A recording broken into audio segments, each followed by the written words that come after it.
ان کی مہک نے دل کے گنچے کھلا دیے، جس راہ چل دیے ہیں، جس راہ چل دیے ہیں، کوچے بسا دیے ہیں، ان کی مہک نے دل کے میرے کریم سے گر قطرہ کسی نے مانگا، میرے کریم سے گر قطرہ کسی نے مانگا، دریا بہا دیے ہیں، دریا بہا دیے ہیں، تربے بہا دیے ہیں، ان کی مہک نے دل کے ان کی مہک نے دل کے مجھ سے فقیر بھی اب پھیری کو اٹھتے ہوں گے، مجھ سے فقیر بھی اب پھیری کو اٹھتے ہوں گے، ہم نے غنی کے در پر بستر جما دیے ہیں، ہم نے غنی کے در پر بستر جما دیے ہیں، ان کی مہک نے دل کے ان پہ نثار کوئی کیسے ہی رنج میں ہو،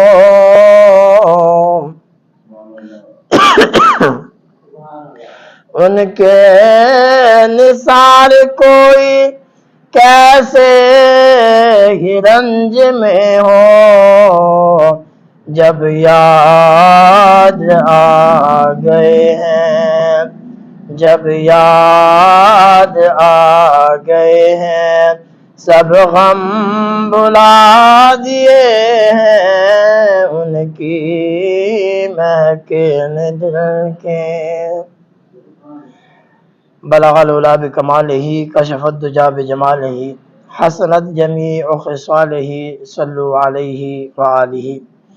حمد و ثنا اللہ تبارک و تعالیٰ کی بارگاہ میں جو وحدہ لا شریک ہے، جس کا ہمسر اور برابری کرنے والا کوئی نہیں، جس کے دربار میں بڑے بڑے شاہزور بڑے بڑے سلطان اپنی گردنیں جھکا لیتے ہیں، جس کے عدل سے انبیاء بھی لرزتے ہیں، جس کے کرم سے گناہگاروں کے چہرے کھل اٹھتے ہیں، اس ذات کی تعریف ایک خاکی انسان سے کیسے بیان ہو سکتی ہے۔ درود و سلام آقا نامدار مدنی تاجدار سرکار مدینہ سرور قلب و سینہ راحت قلب و جاں امام الانبیاء والمرسلین کی بارگاہ میں عرض کرنے دو بعد، حضرات افغار آج جمعۃ المبارک عزت عظمت والا دن ہے، دعا ہے اللہ تبارک و تعالی اس دن کی رحمتیں برکتیں ہم سب کو نصیب فرمائے اور یہ دن ہم سب کے لیے نجات کا ذریعہ بنائے۔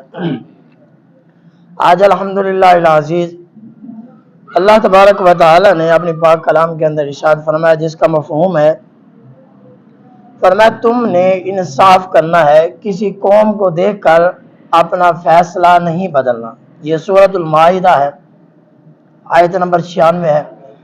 میرا رب ارشاد فرماتا ہے جب بھی تم نے بات کرنی ہے، حق بات کرنی ہے، سچ بات کرنی ہے اور انصاف کرنا ہے، کسی قوم کو کسی بندے کو دیکھ کر اپنا رخ نہیں بدلنا، کسی بندے کا چہرہ دیکھ کر اپنا فیصلہ تبدیل نہیں کرنا۔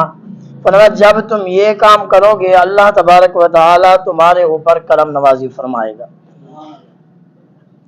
مفسرین کرام نے علامہ جوزی عیون الحکایات کے اندر یہ خوبصورت واقعہ لکھتے ہیں، آپ فرماتے ہیں حضرت حسن بن عبد الواحد رضی اللہ تعالیٰ عنہ فرماتے ہیں یہ اللہ کے ولی لوگوں کو ساتھ لے کر اللہ کے راستے میں نکلے ہوئے تھے، سفر کر رہے تھے۔ دوران سفر ایک جگہ پر ان کے قافلے نے پڑاؤ کیا، یہ ٹھہر گئے۔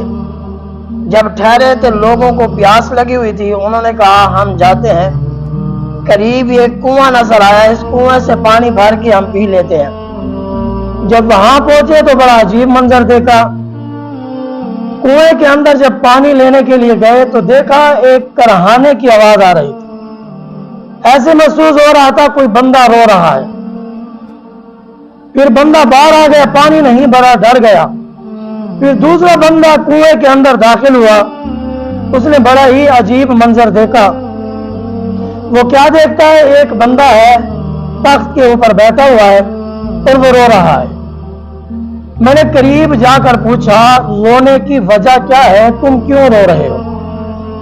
تو اس نے کہا میں فلاں علاقے کے رہنے والا ہوں اور میں فوت ہو گیا ہوں، میرے اوپر قرضہ تھا، میرے مرنے کے بعد میری اولاد نے قرضہ نہیں اتارا، قرضہ نہیں دیا۔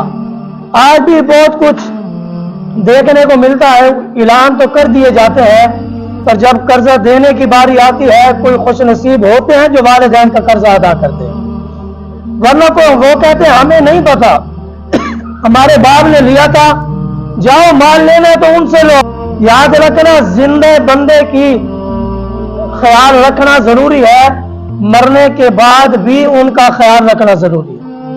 مفسرین کرام نے فرمایا، اس نے کہا کہ میرے بیٹوں نے میرا قرضہ نہیں اتارا، جس وجہ سے مجھے اس کنویں کے اندر قید کر دیا گیا، کنویں کے اندر بند کر دیا گیا۔ انہوں نے کہا پھر آپ کہاں کے علاقے کے رہنے والے ہیں؟ اس نے کہا فلاں علاقہ ہے۔ انہوں نے کہا بھئی تبلیغ اللہ کا کام بعد میں کریں گے، پہلے چلتے ہیں ان کا گھر تلاش کرتے ہیں، ان کے بیٹوں کو تلاش کرتے ہیں، وہ جا کر یہ کام کریں، ان کا قرضہ اتاریں۔ کہتے ہیں تلاش کرتے کرتے ہم وہاں پہنچ گئے۔ جب وہاں پہنچے ان کے بیٹوں سے ملاقات کی، انہوں نے کہا ہاں ٹھیک ہے، ہمارے باپ نے واقعی قرضہ دینا تھا، جھوٹ نہیں ہے، یہ بات سچی ہے۔ پھر انہوں نے کہا کہ آپ اپنے والد کا قرضہ اتاریں۔ انہوں نے جتنی زمین تھی، جائیداد تھی، ساری بیچ کر اپنے والدین کا قرضہ اتارا۔ جیسے وہ کہتے ہیں ہم نے قرضہ اتارا، قرضہ اتارنے کے بعد وہ کہتے ہیں ہم نے سفر کیا، اسی جگہ پر پہنچے جہاں پر ہم نے کنویں کے اندر اس بندے کو دیکھا تھا۔ فرماتے ہیں جب واپس آئے ہم نے سفر کیا، اسی جگہ پر پہنچے، نہ ہمیں کنواں نظر آیا نہ ہمیں بندہ نظر آیا، کنواں ختم ہو چکا تھا، ہمیں کوئی کنواں نظر نہیں آیا۔ ہم بڑے حیران، پہلے تو یہاں پر ایک کنواں تھا، اب وہ ہے ہی نہیں، کنویں کے اندر بندہ تھا، ہم نے اپنی آنکھوں سے دیکھا، کہاں غائب ہو گیا؟ کہتے ہیں پھر ہم نے وہ رات وہیں گزاری۔ جب ہم نے رات وہاں گزاری، رات کو سوئے تو ہم نے بڑا عجیب منظر دیکھا، وہی شخص ہمارے خواب میں آ کر کہنے لگا تم نے میرے ساتھ بھلائی کی ہے، تم نے بڑا نیکی کا کام کیا ہے، بھلائی کی ہے، میں تمہیں دعا دیتا ہوں۔ انہوں نے کہا ٹھیک ہے، اللہ تعالیٰ آپ کو سلامت رکھے۔ یہ ماجرا کیا ہے؟ کنواں بھی تھا، آپ کنویں کے اندر تھے، ہم جب واپس آئے تو کنویں ختم، زمین برابر، کوئی شے نظر بھی نہیں آ رہی۔ تو وہ کہنے لگا جیسے تم نے میرا قرض اتارا ہے، بھلائی کی ہے، اس کے بعد کیا ہوا؟ اللہ تبارک و تعالیٰ نے میری بخشش فرما کر مجھے جنت میں جگہ عطا فرمائی۔ معلوم ہو مرنے کے بعد بھی والدین اولاد کی دعا کے منتظر رہتے ہیں، اور ہر جمعرات مدینے کے قائددار نے فرمایا والدین کی روحیں اپنے گھر پر آتی ہیں، چاہے وہ والدین ہو، بھائی ہو، بہن ہو، جو بھی ہو قریبی، وہ اپنے گھر پر آتی ہے ہر سوموار اور ہر جمعرات کے دن۔ مدینے والے مصطفیٰ کا فرمان ہے بندے کے اعمال اللہ کی بارگاہ میں پیش کیے جاتے ہیں۔ یہ بات بھی یاد رکھنا، بندہ کہتے ٹھیک ہے والدین زندہ تھا، ان کو تکلیف پہنچاتا، پریشان کرتا تھا، مرنے کے بعد کوئی اولاد ایسے نہیں ہے جو والدین کو ایذا پہنچائے۔ جب سوار اور جمعرات کے دن اعمال پیش کیے جاتے ہیں، وہی آپ کے اور میرے اعمال ہمارے والدین کی قبر میں بھی ہمارے اعمال پیش کیے جاتے ہیں۔ یہی اعمال مدینے والے مصطفیٰ کی بارگاہ میں بھی پیش کیے جاتے ہیں۔ یاد رکھنا، جب والد بیٹے کے اعمال اچھے ہوں تو ماں باپ کو قبر میں بھی سکون ملتا ہے، اگر اولاد کے اعمال اچھے نہ ہو تو والدین کو قبر کے اندر بھی اضافہ ہوتی ہے، یعنی مرنے کے بعد بھی والدین سکون میں نہیں ہوتے۔ اگر اولاد پیچھے بے نمازی ہو، اولاد حرام کھانے والی ہو، اولاد نقصان پہنچانے والی ہو، اولاد غیبت کرنے والی ہو، اولاد جھوٹ بولنے والی ہو، یہ تمام اعمال آپ کے والدین کی بارگاہ میں پیش کیے جاتے ہیں، والدین کو قبر کے اندر بھی سکون نہیں ملتا۔ جمعرات کے دن روحیں لوٹ کر واپس آتی ہیں گھر میں۔ مولا علی کرم اللہ وجہ الکریم قبرستان میں پہنچے تو بڑا عجیب منظر دیکھا۔ قبر کے مناظر سامنے ہیں، آپ نے دیکھا اور قبر والوں سے پوچھا تمہارا کیا حال ہے؟ جیسے پوچھا نا قبر والوں سے تمہارا کیا حال ہے، تو قبر والے کہنے لگے ہمارے خفن پھٹ چکے ہیں، ہمارے اوپر عذاب مسلط ہے، ہم نے جو مال کمایا ہم نے تھا، خرچ ہماری اولاد نے کیا، آج قبر میں حساب ہم دے رہے ہیں، آج قبر میں عذاب ہمیں ہو رہا ہے۔ مولا علی نے کہا جو تو اپنی بیوی چھوڑ کے آئے تھے انہوں نے دوسرا نکاح کر لیا، آپ کی اولاد نے آپ کو بھلا دیا، وہ بھول گئے آپ کو، تو قبر والے رونے لگے، ہائے افسوس ہم نے اپنی اولاد کے لیے کیا کیا، انہوں نے ہمارے پیچھے دعا تک بھی نہیں مانگی، ہمیں دعا، بلکہ بخاری شریف کی حدیث ہے، محبوب علیہ السلام نے فرمایا مل میت فی قبری الا کالحریق المتغوش ینتظر دعوۃ، فرمایا یاد رکھنا والدین ہو، بہن ہو، بھائی ہو، دوست ہو، رشتہ دار ہو، عزیز و اقارب، جو بھی دعا کرتا ہے جبرائیل علیہ السلام سونے کے تھال میں وہ دعا وہ ثواب لے کر قبر میں جاتے ہیں، ان کو کہتے ہیں قبر والے تمہیں مبارک ہو، تمہارے گھر والوں نے تمہارے لیے ثواب بھیجا، یعنی وہ انتظار میں رہتے ہیں۔ اس بیان کرنے کا مقصد خلاصہ یہ ہے، یعنی زندہ تو ہم نے اپنے والدین کو تکلیف پہنچاتے رہے کہ مرنے کے بعد بھی ان کو سکون نہیں پہنچا سکتے۔ مدینے والے مصطفیٰ کا فرمان ہے جمعے کے دن جو اولاد اپنے والدین کی قبر پہ جاتی ہے، فرمایا اللہ تبارک و تعالی ان کی برکت سے فرمایا ان کی اولاد کو معاف بھی فرما دیتا ہے، والدین کی قبر کے اندر رات بھی عطا فرما دیتا ہے۔ مولا علی کرم اللہ وجہ الکریم ایک واقعہ خوبصورت مفسرین کرام نے بیان کیا ہے، آج کا جو حالات ہے ان کے مطابق، فرمایا ایک مرغا تھا، مرغا صبح اٹھتا اذان دیتا، ان کا حدیث پاک میں بھی ذکر آتا ہے، مرغا جب اذان دیتا ہے 3 اذانیں دیتا ہے، ایک اذان اس وقت دیتا ہے جب اللہ کے فرشتے عبادت کر رہے ہوتے ہیں، دوسری اذان اس وقت دیتا ہے جب سدرہ پر فرمایا اذان کہی جا رہی ہوتی ہے، تیسری اذان اس وقت دیتا ہے جب صبح صادق کا وقت ہوتا ہے، فرمایا اور مرغا جب اذان دے اس وقت دعا مانگنی چاہیے اور اللہ کی بارگاہ میں حاضر ہو جانا چاہیے، فرمایا یہ آواز برکت والی ہے۔ دوسری آواز کا ذکر فرمایا گدھے کی آواز سنو تو اعوذ باللہ من الشیطان الرجیم پڑھو، فرمایا گدھا جو ہے فرمایا یہ شیطان کو دیکھتا ہے، مرغا جو ہے یہ فرشتوں کو دیکھتا ہے، یعنی جانور کو بھی اللہ نے اتنا کمال عطا فرمایا ہے۔ اچھا مرغا اذان دے رہا تھا، ایک بندے نے کہا جو ان کا مالک تھا نا، کہنے لگا اذان نہیں دینے صبح، کیوں؟ فرمایا ادارے والوں کو پتہ چل جائے گا، وہ پکڑ کر تمہیں بند کر دیں گے، تمہیں سزا دیں گے، اذان نہیں دینی۔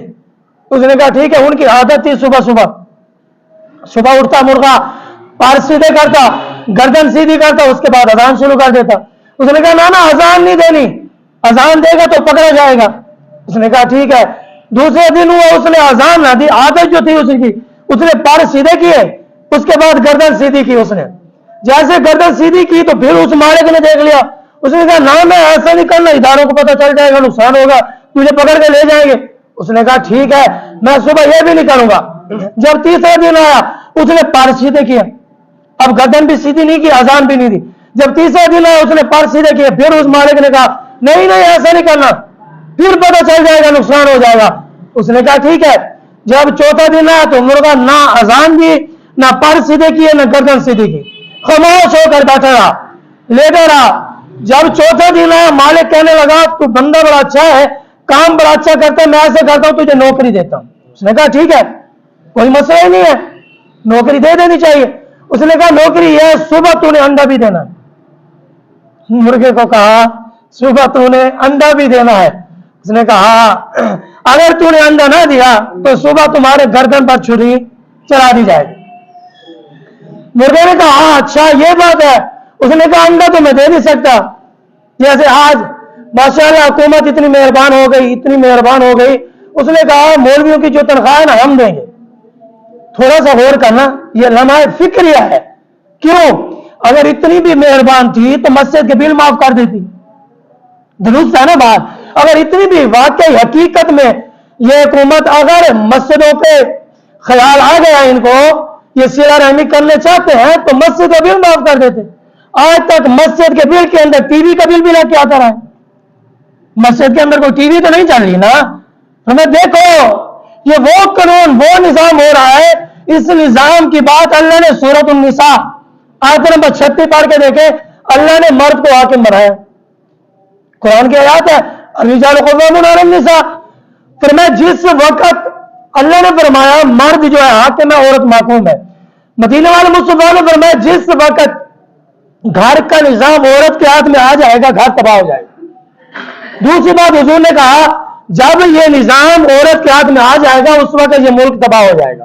یعنی اللہ نے سردار جو ہے نا مرد کو بنایا، یہ قرآن کا فیصلہ، میری بات نہیں، میں آپ کو آیات بھی تو بتا رہا ہوں، سورۃ النساء آیت نمبر 36 ہے، اس کا ترجمہ خود پڑھ کے دیکھیں۔ فرمایا اللہ نے جو حاکمیت ہے نا یہ مرد کو عطا فرمائی ہے، مرد کو ذہن بھی عطا فرمایا، عقل بھی عطا فرمایا، شعور بھی عطا فرمایا۔ اچھا جب مرغے سے کہا گیا صبح انڈا بھی دینا ہے، فرمایا اگر اتنی مہربان ہو گئی فرمایا تو مسجد کے بل معاف کر دیتے۔ دوسرا کام کیا کیا؟ یعنی اتنے سمجھدار ہیں، اپنے پیسوں سے جگہ خریدے، پھر وہاں پر مسجد بنائے، پھر وہاں پر بندہ کھڑا کرے، پھر ان کو تنخواہ دے تو مزہ ہے۔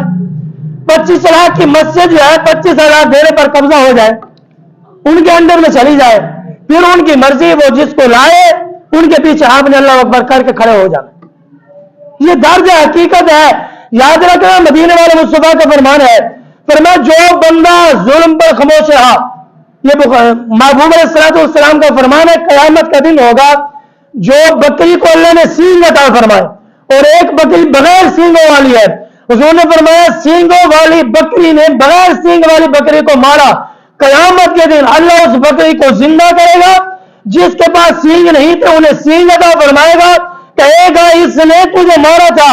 جو رب بکری سے بدلہ دلوا سکتا ہے وہ انسان سے نہیں دلوا سکتا۔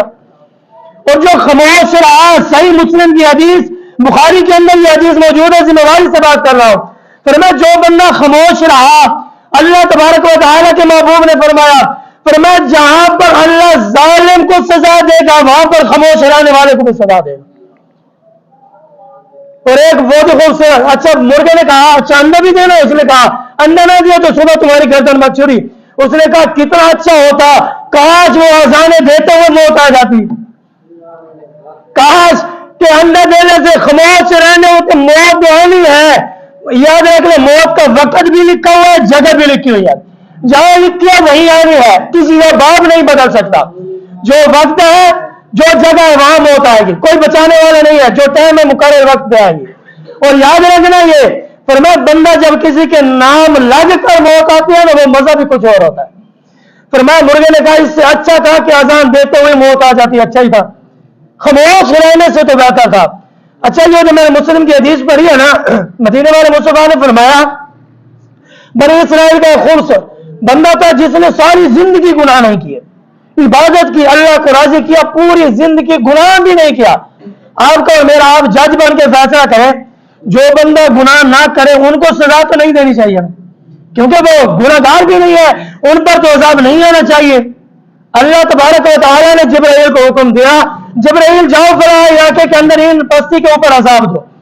جبرائیل نے کہا یا رب العالمین حاکم الحاکمین کرم نوازی فرما، مہربانی فرما، ایک بندہ ایسا بھی ہے ساری زندگی جس نے گناہ نہیں کیا اس کو تو چھوڑ دینا چاہیے۔ رب العالمین نے فرمایا اے جبرائیل جا پوری بستی کو اٹھا کر، جو بندے نے ساری زندگی گناہ نہیں کیا یہ ساری بستی اٹھا کر اس کے سر پر مار۔ رب نے فرمایا اس بندے کی مجھے چیخیں سنا، یا اللہ کرم نوازی فرما بندہ نیک ہے گناہ نہیں کیا، اب اصول یہ تھا، دستور یہ تھا، جو بندہ گناہ کرے اس پر عذاب آئے، اور جو گناہ نہ کرے عبادت کرے ان پر تو عذاب نہیں ہونا چاہیے۔ فرمایا گھر کے اندر ایک بندہ گناہگار ہے اور سارے گھر والے دیکھ رہے ہیں، اسے منع نہیں کر رہے، یاد رکھنا جب عذاب آئے گا اس ایک پر نہیں آئے گا، ساروں پر آئے گا۔ حدیث کا فاصلہ ہے، قرآن کی بات ہے۔ آقا علیہ الصلوۃ والسلام نے فرمایا پھر جبرائیل آئے، عرض کی اعلیٰ وہ تو نیک ہے، ساری زندگی گناہ نہیں کیا۔ رب نے کہا نیک ہے، ان کے سامنے لوگ گناہ کر رہے تو یہ خاموش تھا، میں کسی کو کچھ نہیں کہتا، میں خاموش رہوں گا کیونکہ میں تو عبادت کر رہا ہوں، دوسرا کوئی کرے نہ کرے اس کی اپنی قبر اس کا اپنا جواب، میری اپنی قبر میرا اپنا جواب، پر میں تو نیکی کر رہا ہوں۔ جبرائیل کو اللہ نے کہا ون جبرائیل جاؤ اور ان کی چیخیں مجھے سنا، جس نے ساری زندگی گناہ نہیں کیا۔ معلوم ہوا گناہ دیکھنے کے بعد خاموش رہنا بھی گناہ ہے۔ دعا اللہ تبارک و تعالی ہم سب کو اس پر عمل کرنے کی توفیق عطا فرمائے، آقا علیہ الصلوۃ والسلام کا سچا اور پکا غلام بنائے۔ وما علینا الا البلاغ۔